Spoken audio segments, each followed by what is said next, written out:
Hello everyone, welcome to another video, and in this one I'm going to be talking about an extremely important attribute that's super necessary for the well-being and success of any human being, both when it comes to personal success but also well-being. This superpower is confidence, and having high levels of confidence is something that will literally boost you in every way imaginable in life. And consequently, we'll be explaining the psychological reasons as to why I believe confidence to truly be one of the most important and attractive traits in a human being, and secondly, a few ideas as to how I believe we can all reach higher levels of confidence and consequently benefit from it. In the background of this video, there'll be the digital painting process of my latest artwork called Battlefield. If you enjoy it, feel free to check out more artworks on my Instagram page. The link will be provided in the description below. So, let's get straight into it. So, the first point I want to bring up is the effect of confidence on performance. I think we all have experiences in life in which we can think back on about times where we felt we were doing something with a high level of confidence and sort of in the zone, and consequently felt liberated and performed with a sense of freedom that was very conducive to success. To give you a very simple personal example, I used to play football or soccer for my school team, and I remember that I would play super well in training, but at the time of match days for some reason, at that time I had very little confidence in myself and consequently would play at a much more diminished level in everything that I did. I'd play very safe, not creating anything, not being brave in the way I'd play, even though I actually had the technical ability to do much better. But at this point in my life, I hadn't yet unlocked the mental ability to do so. And this unlocking of the ability comes through confidence. So what happens when you feel confident about something is that you're in a state in which you believe that the outcome will end up going in your favor.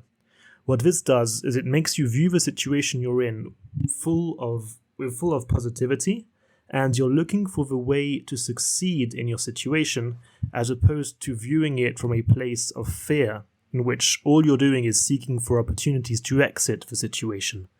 So that's the fundamental difference between mental states of confidence and mental states of fear. Now, when your mind is performing in a way in which you're only on the lookout for the ways in which you can win, for the ways to advance in a positive, productive manner, these opportunities will present themselves to you. You'll find them. It makes me think about this common phrase, ask and you shall receive.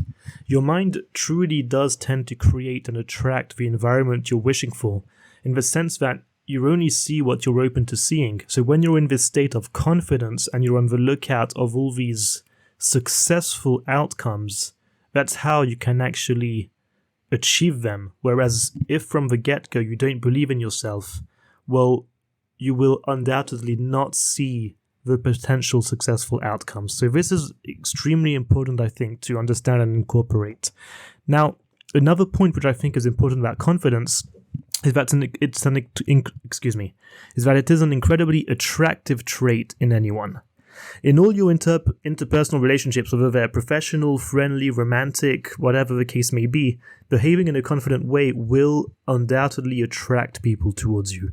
From a work perspective, for example, if I'm conducting a job interview and I have two different candidates and one is explaining his skills in a way that is very diminished and doubting himself, while the other has exactly the same resume and exactly the same theoretical skill set, but does not doubt his abilities, in that he believes that he has value to add, I will, of course, as a recruiter, be influenced by this person's confidence, and I'll end up believing that this person does indeed have an added value as opposed to this other person. Like, it seems quite cliche to say at this point, but it is completely true that if you do not believe in yourself, then who will?